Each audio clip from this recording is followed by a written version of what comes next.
Hello viewers, कैसे हैं आप सभी लोग। आशा करता हूं आप सभी लोग बहुत ही अच्छे होंगे। क्लास 10th आदर्श अग्रवाल की मैथ क्लास 10th की मैथ में हम एक्सरसाइज 1B कर रहे थे और इसमें हमने क्वेश्चन नंबर 24 तक क्वेश्चन सॉल्व कर लिए थे। आज हम इस वीडियो में क्वेश्चन नंबर 25 से आगे के क्वेश्चंस को कंटिन्यू करेंगे। 25 और उससे आगे के क्वेश्चन को अटेम्प्ट करेंगे। तो चलिए बिना किसी देरी के इस क्वेश्चन को रीड करते हैं और इसको सॉल्व करते हैं कॉपी पर। क्वेश्चन क्या लिखा हुआ है मैं इसको रीड करता हूँ। In a seminar, the number of participants in Hindi, English, and Mathematics are 60, 84 and 100 respectively.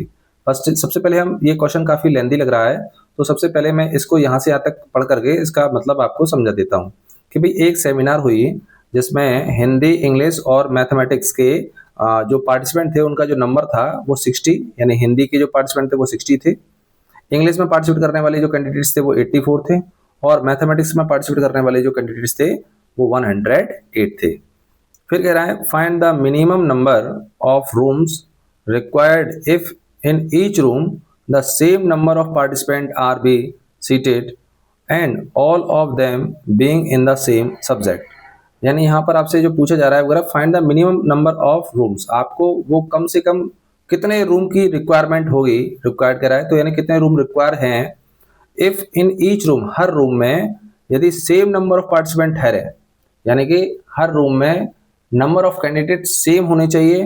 दूसरा कह रहा है कि R be seated and all of them being in the same subject, और एक रूम में जो सब्जेक्ट के पार्टिसिपेंट हैं वो भी सेम होने चाहिए। मतलब एक रूम में सिर्फ एक सब्जेक्ट के ही पार्टिसिपेंट होने चाहिए। ऐसा नहीं कि एक रूम में इंग्लिश का भी पार्टिसिपेंट बैठा हुआ है और हिंदी का भी बैठा हुआ है, ऐसा नहीं करना है। तो इस क्वेश्चन को आइए इस क्वेश्चन को कॉपी पे करते हैं, किस तरह से इसको सॉल्व करना है। तो सबसे पहले आपको इसके बेसिक कंसेप्ट को समझने के लिए मैं आपको कॉपी पर पहले इसका कंसेप्ट समझा देता हूँ कि यहाँ पर जब भी इस तरह का क्वेश्चन आ जाए तो आपको क्या करना है। मैं क्वेश्चन का नंबर डाल देता हूँ। क्वेश्चन नंबर है हमारा 25। अब यहाँ पर आपको इस क्वेश्चन में जो नंबर ऑफ हिंदी, इंग्लिश और मैथ के पार्टिसिपेंट रखे हैं उनके नंबर लिख लेता हूँ। हिंदी के जो पार्टिसिपेंट्स हैं दे आर 60। इसके अलावा इंग्लिश के जो पार्टिसिपेंट्स हैं, इंग्लिश के पार्टिसिपेंट्स का नंबर कितना है, ये है 84। और जो मैथ के पार्टिसिपेंट्स हैं, तो मैथ्स के जो पार्टिसिपेंट्स हैं वो हैं आपके 108। अब देखिए, अब इन तीनों के जो नंबर ऑफ कैंडिडेट्स हैं इनको हमें सेमिनार में अटेंड करने जा रहे हैं। तो वहाँ पर किसी मान लीजिए होटल में ठहरे हैं, वहाँ पर रूम्स अवेलेबल कराने हैं इन सभी को। तो आपको सेम नंबर ऑफ रूम्स की रिक्वायरमेंट होगी, ठीक है। मतलब आपको जो मिनिमम नंबर ऑफ रूम्स चाहिए वो आपको यहाँ पे बताने हैं, ठीक है। तो हम क्या करेंगे, इन तीनों का निकालेंगे HCF। क्या निकालेंगे, HCF ऑफ 60, 84 एंड 108। अब जब आप HCF निकाल लेंगे तो आपको पता लग जाएगा कि यहाँ पर हर रूम में कितने कैंडिडेट्स ठहरे हैं। तो हम चलिए बिना किसी देरी के इनके प्राइम फैक्टराइजेशन करके HCF फाइंड आउट करते हैं। तो सबसे पहले मैं यहाँ पे डिवीजन मेथड का प्राइम फैक्टराइजेशन मेथड से ही निकालूंगा यहाँ पे। तो 60 के अगर हम प्राइम फैक्टर करते हैं तो 60 के प्राइम फैक्टर करेंगे 2 से 30 टाइम्स हो जाएगा, देन 2 से 15 टाइम्स, देन 3 से 5 टाइम्स एंड देन 5 से 1 टाइम। फिर हम करते हैं 60 के बाद 84 का, तो 2 से हो जाएगा ये 42 टाइम्स, देन 2 से 21 टाइम्स, देन 3 से 7 टाइम्स एंड 7 से 1 टाइम। फिर हम करते हैं 108 से, तो 2 से हो जाएगा आपका ये 2 5 10, 2 4 8, यानी 54 टाइम्स हो जाएगा ये, ठीक है। और 54 से फिर 2 से करेंगे तो 54 27 टाइम्स हो जाएगा। और फिर 3 से करेंगे 3 9 27, फिर 3 3 9 एंड 3 3 9, ठीक है। 3 इस तरह से हो जाएगा ये। अब इसमें आप HCF अगर निकालते हैं तो HCF आपका जो निकल के आएगा ये होगा 2, जो कॉमन है वो ले लीजिए, ये देखिए 2। इसके बाद ये आपका 3 कॉमन आ रहा है, ठीक है। और यहाँ पर और इसके अलावा कुछ भी कॉमन नहीं है, तो यहाँ पे हम लिख लेंगे 2 × 3। और अगर मैं इनको मल्टीप्लाई करता हूँ तो आपका जो नंबर आएगा 2 2 4 एंड 4 3 12। तो ये आपका HCF जो आया है ये आपको ये बताएगा कि हर कमरे में कितने कैंडिडेट्स या कितने जो मेंबर्स हैं, पार्टिसिपेंट्स हैं वो ठहरे हुए हैं। तो यानी कि हम यहाँ पे देख सकते हैं कि the number of candidates, number of participants participants in each room, her room में कितने हैं? तो ये जो HCF आया है 12, यानी हर कमरे में कितने ठहरे हैं? 12। एक कमरे में 12 कैंडिडेट ठहरे हैं। अब आपको ये पता करना है कि कमरे कितने चाहिए, ठीक है। नंबर ऑफ पार्टिसिपेंट तो पता लगे, अब आपको पता करना है कि कमरे कितने रिक्वायर होंगे। तो इसके लिए हम क्या करेंगे, पहले ये देखेंगे कि हमारे टोटल कैंडिडेट्स कितने हैं। तो टोटल कैंडिडेट्स की अगर हम बात करें तो देखिए मैंने ऊपर नंबर भी लिख रखा है यहाँ पे 60, 84 एंड 108। तो टोटल कैंडिडेट्स यहाँ पे लिख दीजिए, टोटल कैंडिडेट्स, क्योंकि इन्हीं कैंडिडेट्स को हमें यहाँ पे शिफ्ट करना है। तो टोटल कैंडिडेट्स की अगर हम बात करें तो 60 प्लस 84 प्लस 108। अब आपको क्या करना है, इन सभी को कमरे में बैठाना है। एक कमरे में कितने जा रहे हैं? 12। तो आपको क्या करना है, सभी नंबर ऑफ कैंडिडेट को 12 से डिवाइड कर देना है और फिर इनको सम कर लीजिएगा। तो आपको क्या मिल जाएगा, यहाँ पे रूम्स रिक्वायर्ड मिल जाएंगे, यानी नंबर ऑफ रूम्स रिक्वायर्ड। तो देखिए 12 से ये 50 टाइम्स, 12 से 5 टाइम्स, फिर 12 से ये कट जाएगा आपका 7 टाइम्स एंड 12 से ये कट जाएगा 9 टाइम्स। तो आपके 5 प्लस 7 प्लस 9, और सबको अगर हम प्लस करते हैं तो ये आपका आ जाएगा 7 और 5 12 एंड 12 और 9 21। तो आपके जो रूम्स रिक्वायर्ड होंगे वो होंगे 21। ठीक है, आई होप आपको ये समझ में आ चुका होगा। नेक्स्ट क्वेश्चन की तरफ चलते हैं। नेक्स्ट क्वेश्चन है आपके क्वेश्चन है, देखिए नेक्स्ट क्वेश्चन को मैं आपके समक्ष रीड करता हूं। क्वेश्चन कह रहा है कि सेम इसी टाइप का क्वेश्चन है, देखिए कि 3 सेट्स आपके पास, यहाँ पे देखिए क्वेश्चन नंबर 26 देखिए, 3 sets of English, mathematics and science books containing 336, 240 and 96 books respectively have to be stacked in such a way that all the books are stored subject wise and the height of each stack is the same. How many stacks will be there? यानी कि यहाँ पे आपको 3 तरह की books के number दे रखे हैं। इंग्लिश की बुक्स हैं आपकी 336, मैथ्स की बुक है 240 और जो साइंस की बुक्स हैं वो है 96। आपको इन सभी बुक्स को एक ढेर के रूप में लगाना है, और उस ढेर को जब लगाएंगे आप, जब स्टॉक को अरेंज करेंगे, तो आपको ये आपको ध्यान रखना है कि एक ढेर के अंदर जो सब्जेक्ट की बुक्स हों वो एक ही सब्जेक्ट की बुक हों। ठीक पीछे की तरह कंडीशन है यहाँ पर भी। दूसरा, सभी ढेरों में नंबर ऑफ बुक्स भी सेम होनी चाहिए। तो आपको ये बताना है यहाँ पे कि कितने तो ढेर लगेंगे और नंबर ऑफ बुक्स कितनी होंगी, यानी कि एक ढेर में नंबर ऑफ बुक्स बतानी है और ढेरियों की संख्या भी आपको बतानी है। तो चलिए बिना किसी तरीके से कॉपी पर करते हैं। सबसे पहले इसी तरह से करेंगे हम इसे। तो यहाँ थोड़ा स्पेस बचा हुआ है तो मैं बिना इसको वेस्ट किए हुए इसको यहाँ पे कर लेता हूँ। तो सबसे पहले हम क्या करेंगे, क्वेश्चन का नंबर डाल देते हैं। क्वेश्चन नंबर है हमारा 27। अब इसमें आपको 3 सब्जेक्ट की किताबों की संख्या दे रखी है, नंबर दे रखा है। तो सबसे पहले मैं लिखूंगा यहाँ पे नंबर ऑफ, सबसे पहले हम लिखेंगे इंग्लिश की books, number of English books. तो मैंने आपको बताया ये कितना है 336। उसके बाद हम नंबर ऑफ, इसके बाद हम लिखेंगे मैथ्स की books, math books. Number of maths books कितनी है, तो यहाँ पे मैथ की जो बुक्स हैं वो 240 हैं। इसके बाद हम लिखेंगे यहाँ पे number of science books, number of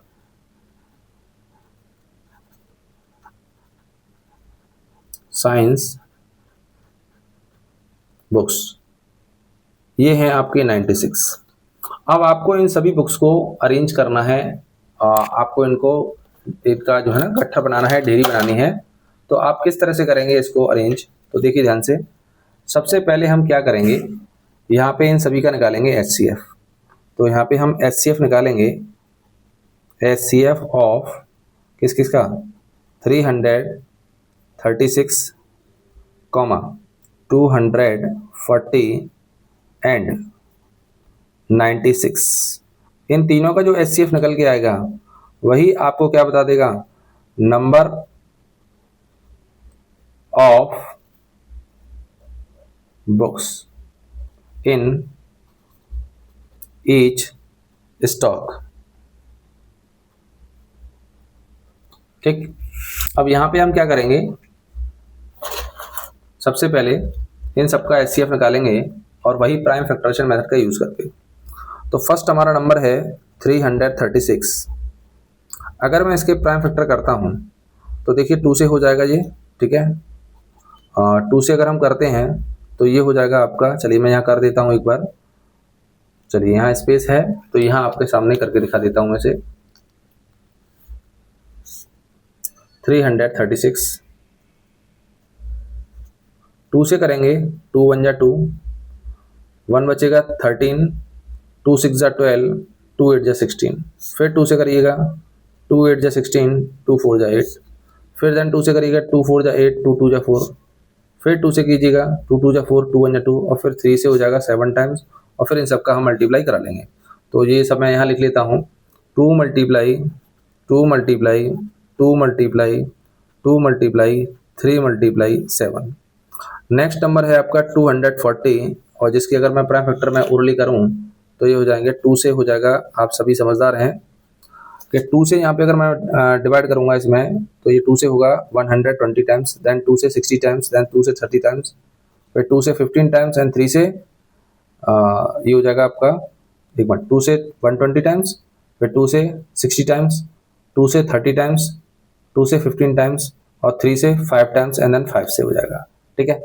इसके बाद नेक्स्ट नंबर है आपका 96, फिर आप 2 से कीजिएगा, तो 2 से करेंगे आप इसमें तो ये हो जाएगा आपका 2 4 जा 8 और 2 8 जा 16, यानी 48 टाइम्स, फिर 2 से कीजिएगा तो 24 टाइम्स, 2 से कीजिएगा 12 टाइम्स, 2 से कीजिएगा तो 6 टाइम्स, 2 से कीजिएगा 3 टाइम्स, एंड 3 से 1 टाइम। तो आप करके भी देख सकते हैं मल्टीप्लाई, 2 2 जा 4, 4 2 जा 8, 8 2 जा 16, एंड 16 2 जा 32, एंड 32 2 जा 96 हो जाएगा।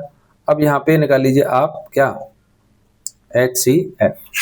अब जैसे ही आप यहाँ पे HCF कैलकुलेट करेंगे तो आप कॉमन लीजिएगा यहाँ पे, तो देखिए कॉमन अगर हम लेते हैं तो यहाँ से देखिएगा ये 2 कॉमन आ रहा है, ये वाला 2 कॉमन आ रहा है, ये वाला 2 कॉमन आ रहा है, और ये वाला 2 कॉमन आ रहा है, और ये वाला मुझे 3 कॉमन दिख रहा है, ठीक है। आप देखिए यहाँ से, ये देखिए, तो इसके अलावा और भी कुछ भी कॉमन नहीं है, तो जो कॉमन आ रहे हैं उनको हम बाहर लिख लेते हैं, 2 मल्टीप्लाई 2 मल्टीप्लाई 2 मल्टीप्लाई 2 मल्टीप्लाई 3। अब इन सबका आप मल्टीप्लाई करा लीजिए तो आपका यहाँ पे जो आंसर है वो आ जाएगा। तो यहाँ पे 2 2 जा 4, 4 2 जा 8, 8 2 जा 16, एंड 16 3 जा 48। तो आपका जो आंसर आएगा वो होगा 48, यानी आपसे number of books in each stock पूछी गई थी, वो आ जाएंगी आपकी 48। तो ये तो हर स्टॉक में कितनी किताबें होंगी ये आपको पता लग चुकी हैं, ठीक है। अब इसके बाद देखिए, अगर आपसे मान लीजिए यहाँ पर ये भी पूछा जाए कि अगर मान लीजिए आपसे पूछा जाए कि नंबर ऑफ स्टॉक्स कितने होंगे, ये तो एक स्टॉक में कितनी किताबें हैं ये आ गई, ठीक है। तो इसके बाद अगर आपसे मान लीजिए ये पूछता है कि नंबर ऑफ स्टॉक्स कितने होंगे, तो यहाँ पे स्टॉक्स ही पूछी जा रही हैं, तो हम क्या करेंगे, पीछे वाले सब की तरह यहाँ पे सॉल्व करेंगे। और सबसे पहले हम यहाँ पर नंबर ऑफ स्टॉक्स निकालेंगे, नंबर ऑफ स्टॉक्स। उसको निकालने के लिए हम क्या करेंगे, जितने भी आपके किताबों के नंबर थे उनको लिखेंगे। तो आपको पता है यहाँ पे मैंने पीछे भी लिखा था कि यहाँ पर जो इंग्लिश की बुक्स थी वो कितनी थी, 336, और इसमें हम डिवाइड कर देंगे जो हमारा HCF आया है, यानी एक स्टॉक में कितनी किताबें थी, 48, प्लस दूसरा जो नंबर आया है, दूसरा जो आपका मैथमेटिक्स की किताबें थी वो थी 240, और इसमें भी हम 48 से डिवाइड कर देंगे। और तीसरी जो आपकी साइंस की किताबें थी, साइंस की बुक्स 90 थी, ठीक है। तो इसमें भी हम क्या करेंगे, हम 96 थी सॉरी, इसमें भी हम क्या करेंगे, डिवाइड करेंगे कितने से, 48 से। और जब हम इसमें डिवाइड करेंगे तो मुझे यहाँ पे आप अगर इससे डिवाइड करते हैं इसमें, तो ये पूरा डिवाइड हो जाएगा 48 से, ये हो जाएगा 7 टाइम्स, 48 से इसको करते हैं तो ये 5 टाइम्स हो जाएगा, और 48 से ये 2 टाइम्स हो जाएगा, तो 7 + 5 + 2 यानी 7 और 5 12 एंड 2 14 स्टॉक्स हो जाएंगे आपके। यानी जो नंबर ऑफ स्टॉक्स आ जाएंगे, यानी जो गट्ठरों की संख्या हो जाएगी, जो किताबों के ढेर हैं उनकी संख्या, जो ढेरियों की संख्या है वो कितनी हो जाएगी, 14। आई होप आपको ये कॉन्सेप्ट समझ में आ रहा होगा। और इसी तरह से एक थर्ड क्वेश्चन भी सेम इसी तरह से है, जो मैं इस वीडियो का थर्ड क्वेश्चन है, और क्वेश्चन नंबर है वो 27। तो उसे भी हम एक बार रीड कर लेते हैं। क्वेश्चन नंबर 37 वो 27 क्या कह रहा है, इसको मैं आपके समक्ष एक बार दिखा देता हूँ। ये देखिए क्वेश्चन नंबर 27 है आपके सामने। क्वेश्चन नंबर 27 में लिखा हुआ है कि ये देखिए 3 पीसेज ऑफ टिम्बर के 3 पीसेज हैं, 42 मीटर, 49 मीटर, 63 मीटर लॉन्ग। ये आपके टिम्बर जो होते हैं, जो आपने देखा होगा कि ट्रेन की पटरियों के बीच में पहले लकड़ी के जो स्लीपर पड़े होते थे वो टिम्बर की लकड़ी के बने होते थे। तो जो टिम्बर हैं वो 3 डिफरेंट लेंथ के टिम्बर हैं। तख्तों की लंबाई दे रखी है 42 metre, 49 metre and 63 metre long. Have to be divided into planks, और इनको हमें प्लैंक्स में बांटना है, मतलब टुकड़े बनने हैं इनके ऑफ द सेम लेंथ, लेकिन हर टुकड़े की जो लेंथ होनी चाहिए वो सेम होनी चाहिए। What is the greatest possible length of each plank, तो आपको ये बताना है कि सबसे बड़ी लेंथ कौन सी पॉसिबल है, इस जो टुकड़े की है ना प्लैंक्स बनाए हैं उनकी में सबसे बड़ी लेंथ कौन सी पॉसिबल है। How many planks are form, और इस तरह से कितने प्लैंक्स बनेंगे। ठीक है, तो मैं आपको बता दूं यहाँ पर भी सेम यही कंसेप्ट हम यूज करेंगे। और इसमें क्या करना है आपको कि यहाँ पे 3 टिम्बर के टुकड़े दिए हैं जिनकी अलग अलग लेंथ है। तो मैं यहाँ लिख देता हूँ, आपके पास जो लेंथ दे रखी है टिम्बर की वो है आपकी 3 पीसेस की। फर्स्ट लेंथ है आपकी 42 मीटर, सेकेंड लेंथ है आपकी 49 मीटर एंड जो थर्ड लेंथ है वो है 63 मीटर। अब आपको इन सभी के टुकड़े करने हैं, यानी कि आपको टुकड़े करने यानी छोटा करना है। अब टुकड़े सारे सेम डिजिट के सेम लेंथ के होने चाहिए। तो आपको ये बताना है कि वो सेम लेंथ के टुकड़े कितने होंगे और हर टुकड़े की लंबाई कितनी होगी। तो सबसे पहले हम निकालेंगे इन तीनों नंबरों का HCF, जिससे हमें क्या पता लग जाएगा, जिससे हमें पता लगेगा कि एक टुकड़े की लेंथ कितनी होगी। और एक टुकड़े की अगर लेंथ पता लग जाएगी तो हमें नंबर ऑफ जो प्लैंक्स हैं वो भी पता लग जाएंगे कि कितने प्लैंक्स बनेंगे। तो इसके लिए हम सबसे पहले एक टुकड़े की लेंथ निकालने के लिए ग्रेटेस्ट लेंथ, तो आप जानते हैं कि ग्रेटेस्ट लेंथ क्या होती है, यानी ग्रेटेस्ट नंबर क्या होता है, हाईएस्ट कॉमन फैक्टर। अब हाईएस्ट कॉमन फैक्टर अगर निकालेंगे तो हम यहाँ पे हम HCF निकालते हैं, 42 के प्राइम फैक्टर कर लेते हैं, 49 के प्राइम फैक्टर कर लेते हैं और 63 के प्राइम फैक्टर कर लेते हैं। तो अगर मैं 2 से करता हूँ तो ये 21 टाइम्स होगा, देन 3 से करता हूँ तो 7 टाइम्स होगा और 7 बन जाए 7। इसके बाद देखिए 49 करते हैं तो ये 7 × 7 हो जाएगा, और यहाँ से कितनी बार हो जाएगा, ये 3 से हो जाएगा तुम्हारा 3 × 2 = 6 एंड 3 21 टाइम्स, और 3 से 7 टाइम्स और 7 से 1 टाइम। अब यहाँ पे अगर मैं HCF की बात करूँ तो इस मैं कॉमन को देखिए, आप केवल सिर्फ और सिर्फ मुझे 7 के अलावा और कोई डिजिट कॉमन नजर नहीं आ रही है। तो ये HCF भी कितना आ जाएगा यहाँ पे 7, और ये 7 मीटर ही हो जाएगी हमारी क्या, HCF तो हमारा 7 आ ही गया। तो मैं यहाँ से मीटर को हटा करके यहाँ लिखता हूँ कि द ग्रेटेस्ट लेंथ, जो आपसे पूछा जा रहा था, the greatest length of Planck, ये कितनी आ जाएगी 7 मीटर। अब आपसे पूछ रहा है कि नंबर ऑफ जो प्लैंक्स हैं वो कितने होंगे। तो यहाँ पे हम नंबर ऑफ प्लैंक्स जैसे हम पीछे निकल के आए हैं उसकी तरह से कर लेते हैं, नंबर ऑफ प्लैंक्स। तो नंबर ऑफ प्लैंक्स निकालने के लिए हम क्या करेंगे, जितने भी हमारे टिम्बर के लेंथ थी उन सभी में डिवाइड करेंगे HCF से। 42/7 प्लस 49/7 प्लस 63/7। अब 7 से अगर 42 में डिवाइड करेंगे तो 7 × 6 = 42 होता है, तो 6 प्लस 7 × 7 = 49, तो 7 प्लस 7 × 9 = 63, तो 9। अब इन सबको सॉल्व कर लीजिए, प्लस कर लीजिए, तो 6 और 7 13 एंड 13 और 9 22, यानी कि आपके जो प्लैंक्स यानी जो टुकड़े बनेंगे वो कितने बनेंगे 22। तो यहाँ पर याद रखिए कि जो टुकड़ों की मैक्सिमम लंबाई होगी, हाईएस्ट लंबाई है, जो ग्रेटेस्ट लेंथ होगी वो तो 7 मीटर होगी।